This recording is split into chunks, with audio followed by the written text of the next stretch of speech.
It's loud, isn't it? Yes, I'm David Briggs, head teacher from Clifton-upon-Dunsmore in Warwickshire. We're a small primary school, a one-form entry of 224 children.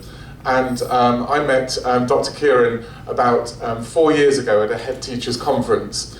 And I was expecting to go to one of these conferences, as you do, having a normal Friday, sort of perhaps being able to think about other things and enjoy the day. And Kiran spoke at that conference, and I was just absolutely bowled over. I think I was in tears actually by the end of the speech, as many of us are when we hear Dr Kiran, but truly inspiring about the work that Asha does. And after that conference, I immediately went up to Kiran and got her card and a number, and I thought, well, is anything going to happen from this? I don't know, but I certainly felt that something inside of me really wanted to join Asha and help and make a difference. A lot of the things that we do in primary school, I think, in terms of charity, are very much for charity's sake, to tick a box perhaps for Ofsted, and that's why I'm so proud of the work that we are doing with Asha and the relationship that we have, because it's so much more than that. We began, yes, by raising money, by doing charity events, but we also wanted to establish a link and a relationship with the children in New Delhi, and for our children within the primary school to experience that. So initially we were able to forge a link, write to Asha, write to the children, and then we had a Skype, and that was fantastic because the children actually got to see children that we were meeting with and speaking with. And it just snowballed really, and then we got the book, not the Delhi book, but we got the Asha book, and we were absolutely taken by this charity. And Dr Kiran, I then was able to see at future events, and Freddie came to the school and spoke to the children, inspired them, and after that we started to think about more things that we could do. Last year we came over, myself and my deputy, and worked with the children in Ananagar, had a fantastic week. We organised it within about 4 weeks before we came, I think, which was probably a good thing because it didn't give us too much time to think about it. So we were straight in there. And I've never ever done anything in my life so empowering and so rewarding as the work that we've done with Asha. And in that small week, we felt that we had achieved anything and everything, and we felt that we could just take on the world after that, I think. And it just enabled us to go back to the school, show the children the photographs. The children could see things that they'd given us to give to the children out in Ananagar, which again was truly inspiring. We've got pictures up on the walls throughout the school now of the children in Ananagar and of the various slums.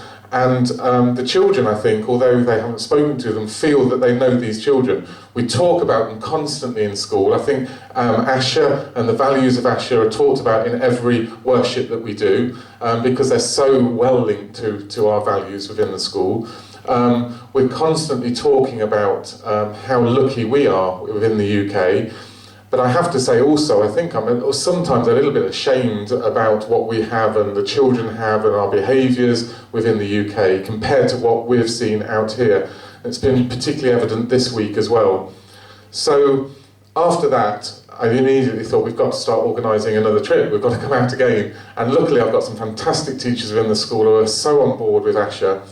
We teach Asha and the project within the curriculum now, so every year within the curriculum the children get to learn about New Delhi, they get to learn about Asha, and they get to contrast the location and the economics of the city, but also the work that Asha does. And it truly, that has been so inspirational for the children and so empowering on their learning. And the teachers have been so keen as well to get involved, and I've got two fantastic teachers that are out with me now, Angela and Tracy, their first time out to Asha. And not only has it been such a joy for them, and I know they've been truly enjoying it this week and I've got so much out of it, but it's been so rewarding for me to see them getting so much from it as well. It's one of the most powerful things I think as a head teacher I think I've been able to do. So I thank you for that, Dr Kiran, because I truly wouldn't believe that we would be doing this now. And I couldn't believe the other day when we were at the British Embassy in the grounds. I thought, what am I doing here? How did this happen? It's truly amazing. So thank you for those experiences as well, because I shall never forget it, and I know our teachers won't as well.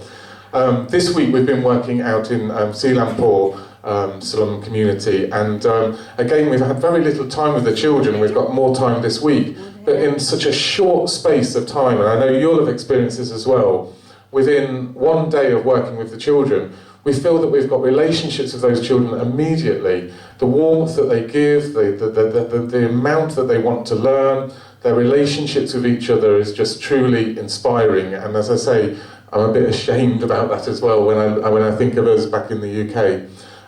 We've been doing some great things. We've been doing about Halloween and bonfire night, and we've been making things. We did apple bobbing today in Seelampore, which was just amazing. It was fantastic. They didn't know what to do, literally didn't know what to do to start with, and it was demonstrating how to do apple bobbing and trying to explain Halloween as well. That was an experience.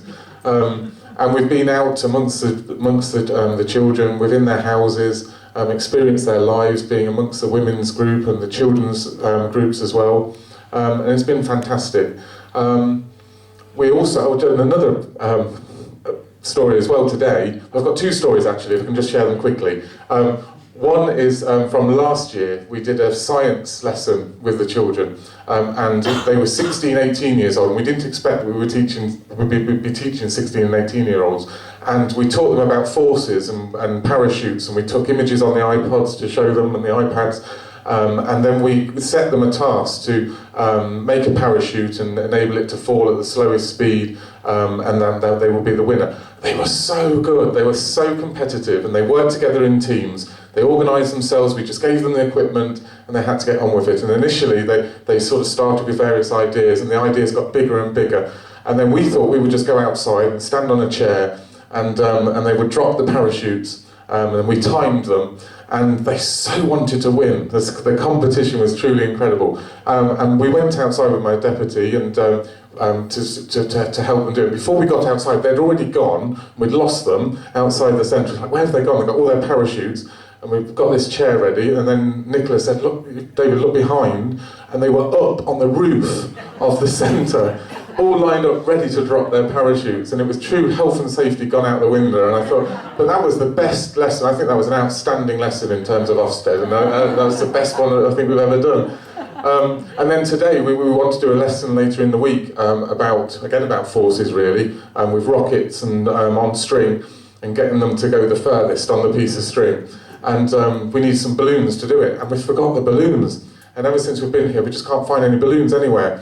But we went out into the slums today, and there, the first shop, there she was with all her sweets and things, and straight in front of us was the balloons.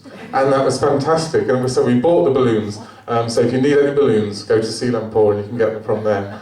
But it's been absolutely fantastic, and I truly want to thank Freddie and Dr Kiran. You are just so inspiring, and I've never met anybody like you in my life so far, and I look so much forward, and so does our school and our teachers, to working with you, because you truly are inspiring. It's a fantastic charity, and I'm sure the next 25 years are going to be absolutely amazing, and I look forward to seeing the work that you're going to be doing. I'd also just like to say very quickly to thank you to Anurag, where's Anurag?